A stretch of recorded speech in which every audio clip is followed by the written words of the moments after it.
Hello, I'm five-time world kickboxing champion Anthony Elmore.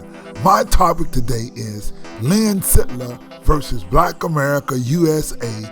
Indie Memphis joins in.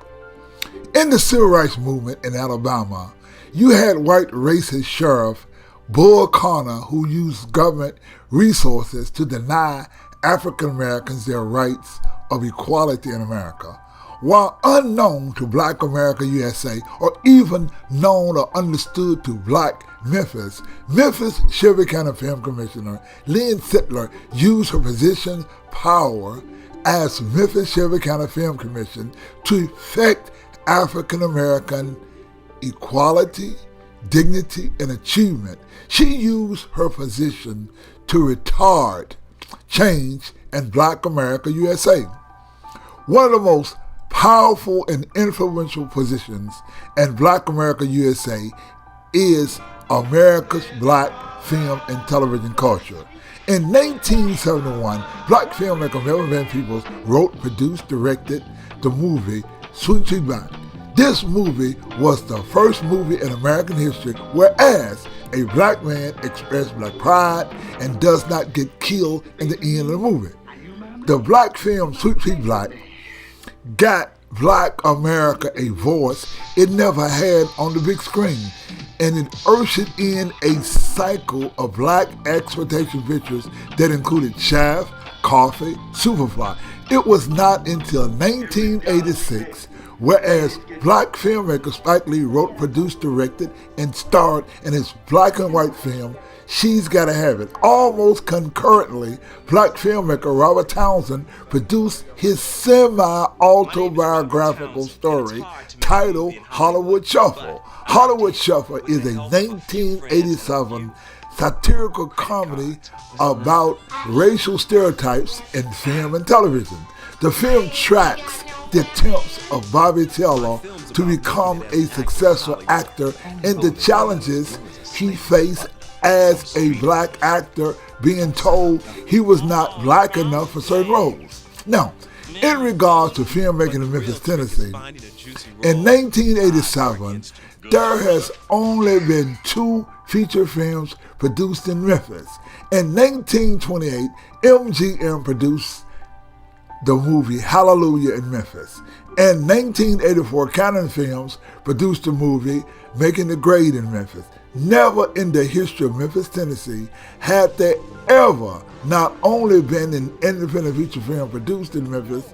In Memphis history, there has never been a film about a Memphian, written by a Memphian, produced by a Memphian, starring in Memphian, directed by a Memphian. The greatest achievement in Memphis film history is the 1987 Anthony Elmore film titled The Contemporary Gladiator. This film was not only the first independent feature film produced in Memphis history, the film The Contemporary Gladiator is the only film in American kickboxing martial arts history that depicts the story of an actual karate kickboxing champion. Now, we can go to the great Bruce Lee. Like in America, there have been many films about martial arts phenomena, Bruce Lee.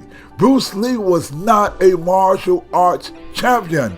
Yes, he can do things in the movie, but if Bruce Lee had got in the actual ring, he'd have got his butt dusted. Now, in regards to White Film Commissioner Linn Sitler versus Black America USA, Linn Sitler, via her actions, not only expressed the capital insult to Black America USA, Linn Sitler continues her capital insult to Black America USA. Just as they once practiced apartheid in South Africa, Linn Sitler practiced apartheid via her Memphis Shelby County Film Commission office. Just take a look at her office and look on the Memphis Shelby County Commission website. There does not exist a post, a picture, or anything or any evidence that African American filmmaker Anthony Elmore made a feature film in Memphis, Tennessee. In fact, In October of 2021, Linn Sitler would not even acknowledge the fact that Anthony Elmore is Memphis' first independent 35mm feature filmmaker. While Memphis Film Commission Linn Sitler's racist actions of extricating Anthony Elmore's Memphis film history, Linn Sitler's actions are an insult to Black America USA. The father of African American history, Dr. Carter G. Woodson wrote, quote, "Those who have no record of their forebears lose the inspiration which comes from the teachings of history," unquote. The story of Memphis five-time World Karate Kickboxing Champion Anthony Elmore's production is a story of Black equality. Here in Memphis, they have the Black Creators Forum. Now, the Black Creators Forum is a 2-day symposium of panels, discussions, and workshops for Black filmmakers, industry professionals, scholars, and critics. The goal is to ease the barrier of entry for Black artists who would like to work in film. Unlike digital film of today, the production that allows many people to enter the film business, African-American film producer Anthony Elmore was the first independent film producer in Memphis history to produce a 35mm film. Anyone, Black or white, no one had ever tackled or challenged the effort to produce a 35mm film. You see, in January 23rd of 2020, in an email to Tracy Stone and copy to Anthony Elmore, Linn Sitler writes, quote, "Research shows that he is not the city's first independent feature filmmaker, as some of his communications have stated. Morris Spencer takes that title. In 1982, he released I Was a Zombie for the FBI, which he had directed in 1984. Steve Ross released Old Forest, which he had directed. Both were shot on 16mm film. There's no such thing as releasing a picture on a 16mm film. Where are you going to show it? In order to show a film at a movie theater, it must be a 35mm film. It is an insult to not only Anthony Elmore, it is an insult to Black America USA for this white film commissioner to acknowledge a 16mm film and white filmmakers as Memphis' first independent feature filmmakers. Linn Sitler used her office to mislead and bamboozle a Black filmmaker who deserves the true and honest recognition as being Memphis' first independent filmmaker.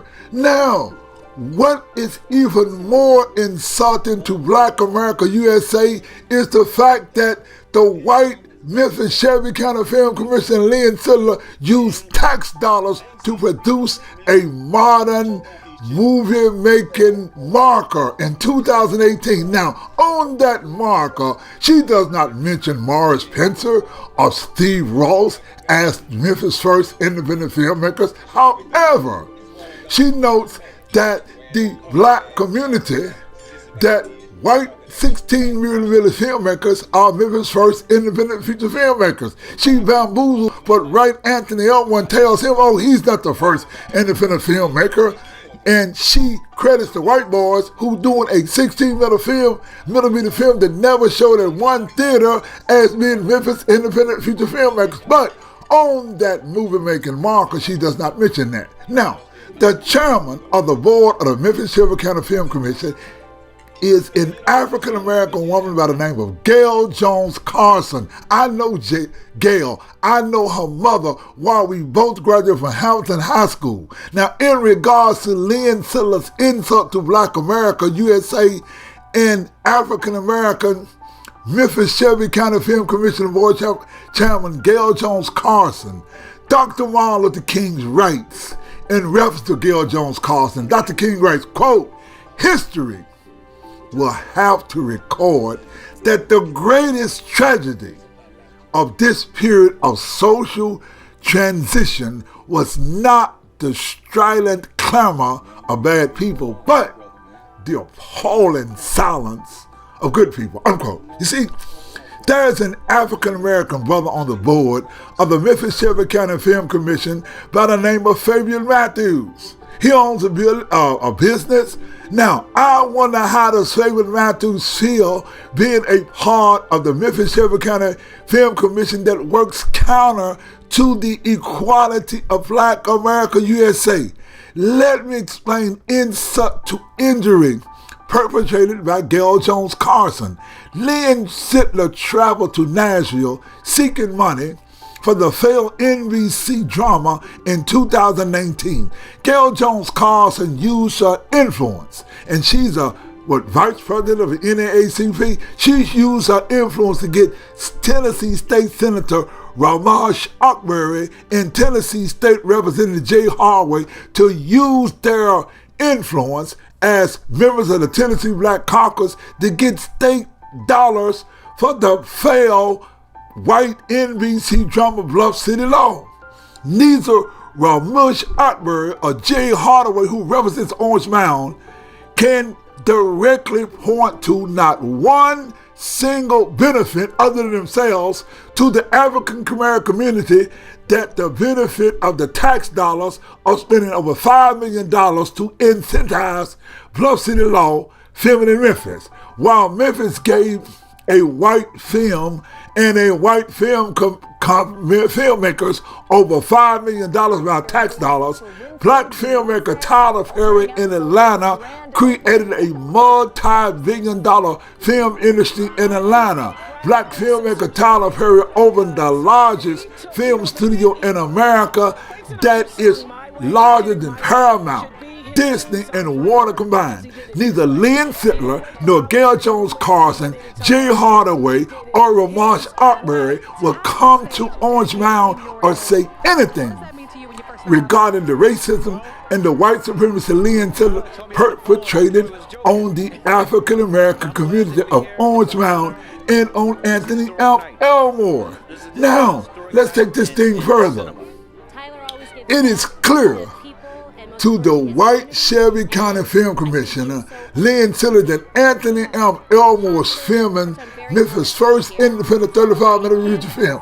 In fact, while Linn Sitler purposely used her position to subvert the African American film by not reporting, taking pictures, or encouraging the film, Linn Sitler sent a message to this African American film purposely by not visiting the film set not one time. Secondly, when the film premiered, Linn Sitler made it a point not to attend the movie premiere. Thirdly, she acquiesced in concert with the commercial appeal newspaper to destroy our black film, giving the film a horrendous review to purposely undermine the black film. The history of that Memphis Shelby County Film Commission gives white films and white film producers publicity, receptions, promotions. In response to a challenge I made to Indie Memphis art director Miriam Bear, Indie Memphis executive director Kimel Fryer interjected Indie Memphis into this scenario. Kimel Fryer writes, "I was a zombie for the FBI in 1982, was an independent feature completed before yours. Even if it did not have distribution, to dismiss a film simply because it was not shot on 16mm or did not receive theatrical distribution is to dismiss an entire history in or present of important films, particularly within the independent film world." Kimel Fryer and Indie Memphis do not have the moral high ground to stand on. You see, Kimel Fryer wrote an email to me June 14, 2023, where she said, quote, "Indie Memphis is an exhibition organization, meaning that the core of our organization is to help filmmakers screen films to the public so they can meet their audience." Now, this is the issue with Indie Memphis.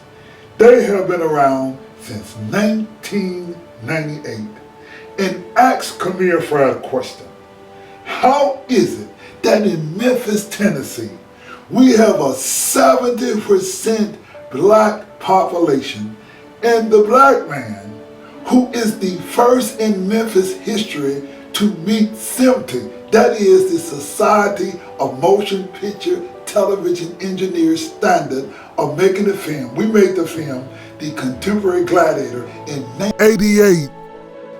Yet, Indie Memphis, who is an exhibition organization, has invited white people, but they have never invited a black man in Memphis from Orange Mound who is proud of his black African heritage. Now, you see, this is what Kimel Fryer wrote. She wrote, Miriam said, we are not comfortable making that claim in marketing, and clarified that Indie Memphis is not a film historian organization.